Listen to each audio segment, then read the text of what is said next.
புல்லுள்ள இடங்களில் என்னை மேய்த்து அமர்ந்த தண்ணீரண்டை நடத்தி சென்றீர். புல்லுள்ள இடங்களில் என்னை மேய்த்து அமர்ந்த தண்ணீரண்டை நடத்தி சென்றீர். யெகோவா கர்த்தாவே, என்னாலும் என்னுடன் இருப்பவரே.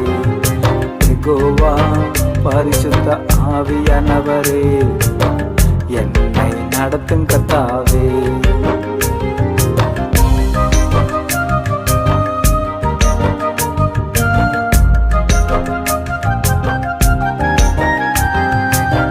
விதவையின் வீட்டில் எலியாவை கொண்டு என்னையும் மாவும் பெருக செய்து